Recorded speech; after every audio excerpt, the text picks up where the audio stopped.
And we used to watch movies in Egypt, and there was honor killing of the girls. And when honor killing happens, and I knew somebody personally who was honor killed, and they would say, "What did she do?" They never say, "It's awful that she was killed." Oh, what did she do? Like, like, like they expect her to be killed. And it was normal that she gets killed because she's no longer a virgin. And even we used to think of these things as normal, as when I lived in the Middle East. Now I changed because I saw a better way of living. I learned, I became an American. So I look back on my culture and I'm like, oh my God, did I believe like that? And I believed the same way. I used to believe that apostates deserve to be killed. Yeah, that's Allah's law. And now I look back, how did I even agree to these things? Because you're indoctrinated. I was indoctrinated. I went to schools and I hated Jews. I thought jihad was the most honorable thing to do. I sympathized when the terrorists used to go blow up buses in Israel. I used to sympathize with them. I didn't know better. That's what our religious leaders told us every day. Jews must be killed. Jews must be killed. And we believed it. And now I see the trend. The trend is coming in America. Honor killing is coming here. Apostate killing is coming here. Anti-Semitism is moving in here. There's so much that the West have to understand. Otherwise, we're really going to wake up one day and journalists are going to be hiding from reporting our stories because they will be they'll be the next. Journalists will be the next threat if they report exposing Islamic terrorism. And that's why we're speaking. We're showing them that we are brave enough to show our faces, and so they get empowered and report on our stories. Would you like to say something? Hi, yes.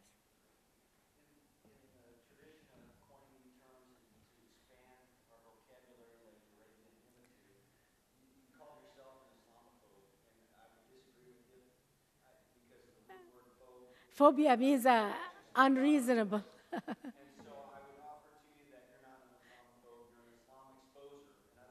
Yes, thank you. Yeah, a phobia is supposed to be unrealistic fear. So they are trying to say that you're the problem. It's not Islam. Your fear is unrealistic. No, my fear is realistic. My fear is true, and it's not just me. We formed this organization because I felt our kids are running away from home now because of apostasy laws. And if this is not going to be, we're in trouble. And the judicial system in America have to understand that, because the fear is real. Thank you for correcting that. Yeah? Go ahead. Yes. Hi. Yeah. America. I was an anti-Semite. I believe that religious cruelty was right because God ordered us to do that. My religion taught me a lot of cruelty, and I resisted it a lot. Hating Jews, even though we never saw them, but I still had to hate them. Hating even poverty. One time at our house, we had a sheikh. After my father died, we had a sheikh, and he was praying. And then the topic came about poor people. You speak about poverty, go to Egypt and you will see real poverty. People without shoes in the street and beggars. And it really breaks my heart. So I was talking about how poor people are. So I was talking to the sheikh, and I was telling him there's so many poor people, and I feel very heartbroken for them. And he told me, I want to tell you something. You shouldn't be heartbroken because Allah made them poor because they deserve to be poor. He didn't try to make me, to confirm my feeling and to add to my compassion. He wanted to make me feel hard-hearted about it. And unfortunately, when a girl, I've seen so much cruelty and dysfunction. And that's why you see Muslim society is a very dysfunctional society. It's a society that's full of turmoil and full of they stepping on each other to get favoritism with the leaders. And Muslims worship not only God, no, they worship their leaders because the system itself promotes tyranny, it promotes dictatorships. Actually, in Sharia also, Sharia is anti-democracy. A Muslim head of state under Sharia can come through seizure of power, through an assassination. Do you know, how can we bring Sharia to America when one of the ways to come to power under Islamic State is to come through seizure of power, through force? And that's why most governments in the Muslim world, they all came after a coup d'etat, an assassination, or a rebellion, or something. There is no transmission of power in peace in the Muslim world.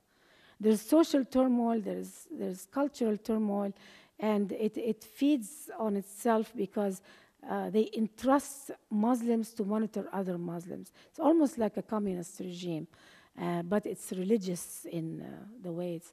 So it's easy to live in it and think it's normal if you don't have a reference. But when I came to America and first thing I noticed was, oh boy, churches don't have at the end the usual cursing prayers that we have in the Muslim world. Wow, how civilized. Wow, they don't hate non-Christians? That is really civil. I was shocked that at the end, the priest in the church was saying, may God give peace to the whole of humanity. He was praying to everybody. Wow, he's not cursing the Jews and the Muslims. How civilized. And then I go to synagogues, and they're all praying for humanity and justice to the world.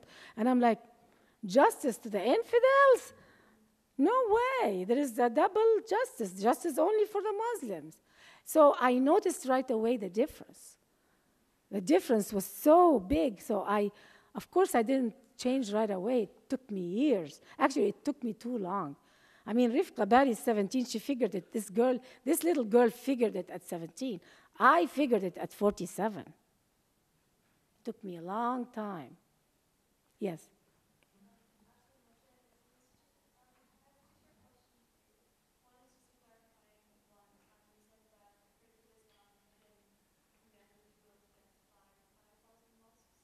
Yes.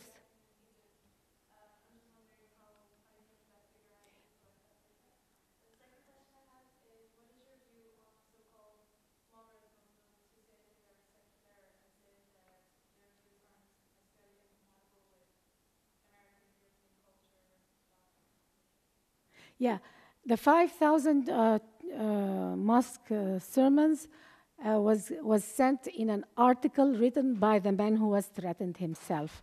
And he translated the article into English. And I can email it to you if you would like. He sent a worldwide article, Save Me, Help, I'm being accused of being an apostate.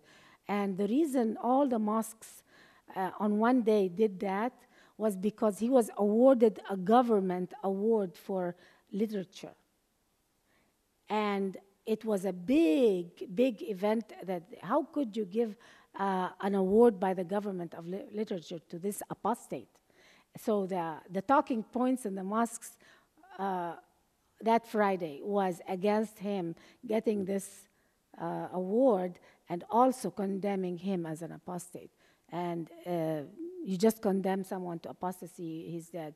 And that's how I figured. I mean, I'm just quoting from his article. And not only the 5,000 mosques, Al-Azhar, all this is a